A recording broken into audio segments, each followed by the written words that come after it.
Hi everyone. Today I'd like to take you through feed supplements to replace in-feed antibiotics. Basically, what are the alternatives to antibiotics in the livestock industry? The learning outcomes are basically to understand the issues related to use of antibiotics in livestock production as growth promoters and to know what are the alternatives for antibiotics as growth promoter in prevention of disease in livestock. Now let's look at the battle against antimicrobial resistance. New resistant mechanisms are emerging and spreading globally, which is actually threatening our ability to treat common infectious diseases, resulting in prolonged illness, disability, and death. Now, it has been projected, right, that in 2050, antimicrobial resistance will be one of the major causes of death. Now, the problem is we have actually exhausted the current available antibiotics, antimicrobial used for non-therapeutic purposes in livestock or animal production seem to be one of the main culprits for the increase or rise in antimicrobial resistance. Okay, so let's look at the battle against antimicrobial resistance. New resistant mechanisms are emerging and it's spreading globally, which is actually threatening our ability to treat common infectious diseases, resulting in prolonged illness, disability, and death. You can see that it has been projected by 2050 that antimicrobial resistance will be one of the major causes of death. But the main issue is that we have exhausted the current available antibiotics, and it seems that antibiotics used for non-therapeutic purposes in livestock or animal production seem to be one of the main culprit, that is causing the antimicrobial resistance. Okay, to have an idea on antimicrobial resistance in livestock, I would strongly encourage you to watch the following YouTube, okay, that was streamed somewhere in September last year in Microbial Minutes by the American Society for Microbiology. So by now, I'm sure you're wondering what is the relationship between antimicrobial resistance and livestock production. Now, if you look at the global scenario in livestock production, intensive rearing practices have been developed, in the past few decades. And why, you may ask, this is really to meet the demand for animal protein for human consumption because then there's an increase in the demand for animal protein. Okay, but so all that is good, but the negative consequences of intensive farming is a rise in the number of diseases or an increase in diseases in the industry. And so what actually farmers do is to prevent diseases, they actually use antibiotics. Okay, so antibiotics are mainly used in the absence of disease, not for therapeutic purposes. Okay, so they use antibiotics to prevent disease, and that is abuse of antibiotics, okay, in certain countries, because some countries have actually banned the use of antibiotics in preventing diseases. In general, today, modern animal production practices are associated with regular use of antibiotics. So, why are antibiotics used in livestock production? As mentioned earlier, I've said that it's a major reason is to reduce incidence of diseases. Apart from that, antibiotics are also known as growth promoters, okay, because they improve feed efficiency, which means that lesser feed is used, but there is more meat. Okay, so, and that is what farmers want actually. Now, before we move on further, I would like to share with you on the antibiotics used for livestock in Malaysia. In general, all antibiotics for disease treatment are regulated by the NPRA, okay, Ministry of Health Malaysia. While premixes, that is antibiotics for prevention and growth promotion, is under the control of Division of Veterinary Services in accordance to Feed Act 2009. Okay, and this table shows some of the registered antimicrobials for use in livestock. Okay, now Southeast Asia is actually a global hotspot for the emergence of antimicrobial resistance. And if you look at this map, you can see that these areas, in purple, are actually new areas where antimicrobial consumption will exceed 30 kg per 10 kilometers square by 2030. Okay, what about in Malaysia? If you look at this article written by our own researchers, they have actually isolated antimicrobial resistant salmonella strains from meat that were bought at market in the country. Okay, so let's look at how these microorganisms actually develop resistance. Okay, now when the microbes are exposed to antibiotics, these microorganisms are very intelligent. Okay, some of them actually can get rid of the um, antibiotics by the efflux system. And some microorganisms can actually destroy, okay, the antibiotics by producing enzymes and proteins that will actually um, break down the drug. Okay, and some microorganisms are even smarter. They actually will develop new cell processes to avoid using the antibiotics target, while some microbes can actually change the target of for the antibiotics, so it's no longer effective. Okay, so not only the microbes actually develop or become resistant to antibiotics, the other problem is that these microbes that carry antibiotic resistant genes can also actually spread these genes to other commensal microorganisms in our gut. And how? By the food that we eat, the meat, if it's not well cooked, and these microbes that actually carry the antibiotic resistant gene can now be transferred to other commensal microorganisms in the gut. And the spread of resistant genes are usually through plasmids, transposons, and phages. And how does it spread? Actually, it's through transduction, conjugation, and transformation. So this horizontal spread of resistance genes is quite dangerous.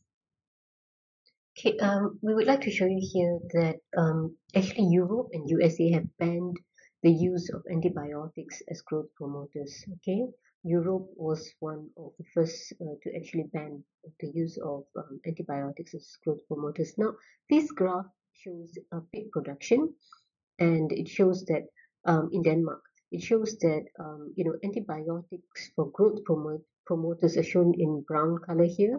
It shows that it has reduced tremendously, okay, after the ban. And although the pig production, is on the rise, you can see that it's increasing, but the use of antibiotics in general has, for meat consumption, has reduced tremendously after the ban of antibiotics as growth promoters. So now, if you look, the green color, it just shows that antibiotics is used for therapeutic purposes. And they also actually initiated in Denmark the yellow card scheme, and I'll share with you the yellow card scheme soon. Now, this is the Yellow Card Initiative. Okay, it's basically risk mitigation for anti-microbial resistance in the Danish swine industry. So generally, they start off. Farmers will start off with yellow card, okay, for 9 months, and if the antibiotics is above the regulation, they will be given an orange card and a second opinion from other vets. And of course, there's increased supervision, okay, for 5 months. And if it's once again above the antibiotics or antimicrobials are above the regulation, they will be given red card. Okay, so if it's green, then there's monitoring phase throughout. So this is just an example of how did in Denmark, okay, they actually mitigate antimicrobial resistance.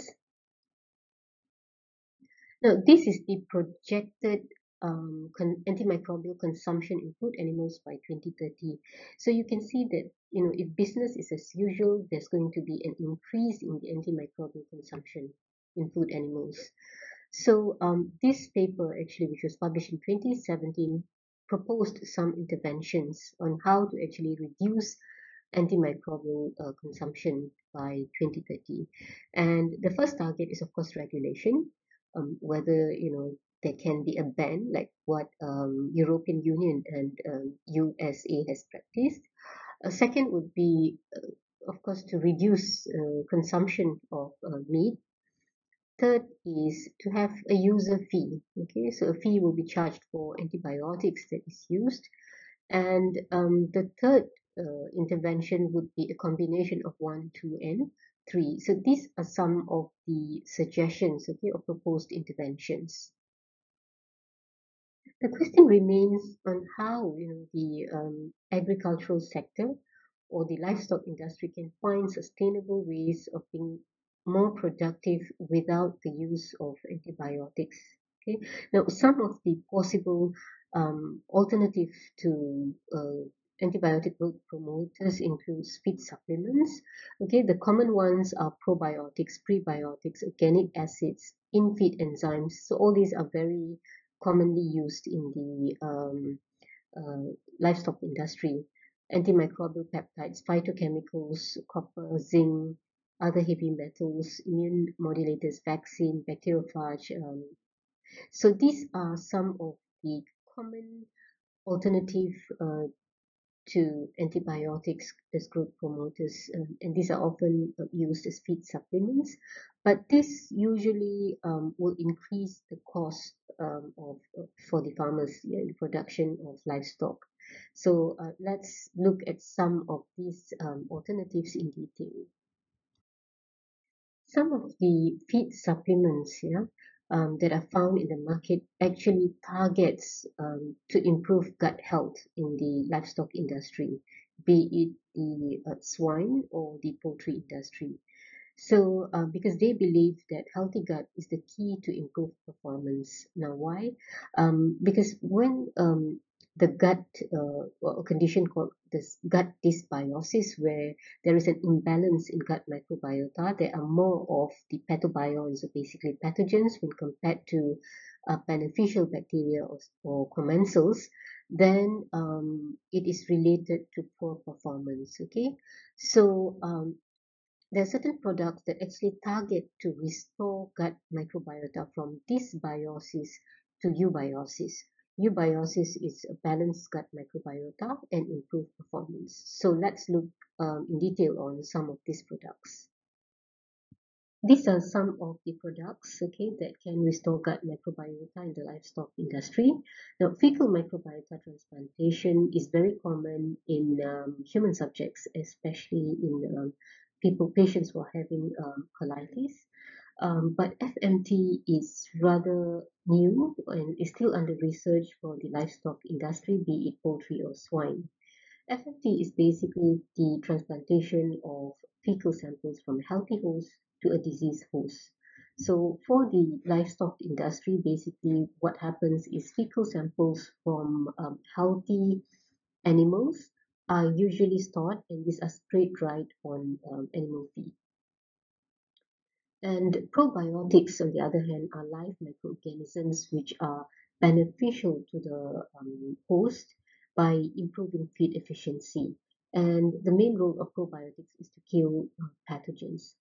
Prebiotics are non-digestible carbohydrates that actually enhance the growth of probiotics. So this is FMT, the use of FMT in pseudomembranous colitis. You can see that the cure rate, of colitis is about 94% with FMT, while with antibiotics, the cure rate is only 30%. But FMT, like I said earlier, is still under research for the livestock industry. This slide is just to show you the efficacy of probiotics. An example here is SL. Okay, they're using SL, and you can see that consistently probiotics, this probiotics known as SL, improves the body weight gain, and the feed conversion. Now, the issue with probiotics is that sometimes the results can be inconsistent. Okay, so results for probiotics are differ because of the type of probiotics that is used. So, for a probiotics to be really effective, it has to possess certain characteristics. Okay, so the first characteristic is that probiotics must be able to attach to intestinal epithelial cells very quickly so that they will not be removed from the system. And they must be able to colonize the intestinal tract and competitively exclude the pathogenic bacteria because there is like a wall, okay, in the intestinal tract between the pathogens and the probiotics. So probiotics that are effective are usually able to kill the pathogens. Now, probiotics must be resistant to acid and bile in the GIT so that they don't die. And probiotics are usually able to produce antagonistic compounds, be it bacteriocins or short-chain fatty acids, to inhibit the growth of pathogenic bacteria. And probiotics usually must be fed in large number of viable cells, and they must be viable during storage. So probiotics are usually highly susceptible to harsh conditions. They can't withstand high heat or acidic conditions. So, and usually pelletization of animal feed requires very, very high temperature. It can go up to 90 plus 100 for a few seconds. And this will actually cause the bacteria to die. Okay. So probiotic bacteria cannot be mixed in feed during pelletization process.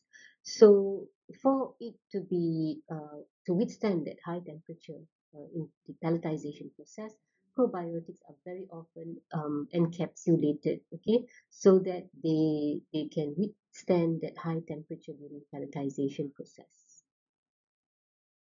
In general, propre and symbiotics, they not only improve gut microflora, but they act like a physical barrier, okay, in the gut because they prevent adhesion of pathogenic bacteria, and they are also able to extract energy or because they produce short chain fatty acids, okay, and short chain fatty acid is a good carbon source. And actually, studies have shown that supplementation of propre symbiotic increases or upregulates genes that encode for carbohydrate metabolism. And these products are also able to actually improve the immune response. Organic acids are mainly short-chain fatty acids, and the most effective one is butyrate. They also work like pro and prebiotics because they inhibit pathogens, okay, and these are promising alternative for antibiotic growth promoters. Feed enzymes have been used, for many, many years to improve digestion of plant materials such as cellulose or pectin, which may eventually improve feed efficiency. That's the concept of in-feed enzymes. And it is more effective for monogastric animals, okay, especially poultry and the swine industry. Antimicrobial peptides are short molecules with antibacterial properties that kill pathogens. They are mainly like bacteriocin, okay, because certain probiotic strains actually produce these peptides, and they can be used as growth promoters to prevent disease. Phytochemicals are basically plant-derived that may have antibacterial and growth-promoting effects or improve the immune system, but large amount is required for its efficacy, and this may actually affect the meat quality. For copper, generally copper is added in trace elements, but it can also be added to the diet in higher concentrations for growth promotion. Vaccine is very common, okay? It has always been used widely in veterinary medicine to prevent diseases caused by viruses. And there are a variety of vaccines that are commercially available and have been used successfully. So in conclusion, what we can say is that commercially the discussed alternatives to antibiotics have been used, but more research is required and basically more evidence is needed. And it is important to manage the use of medically important antibiotics in animal feeds. Malaysia has banned the use of colistin in animal feed since 2019, so that's good news.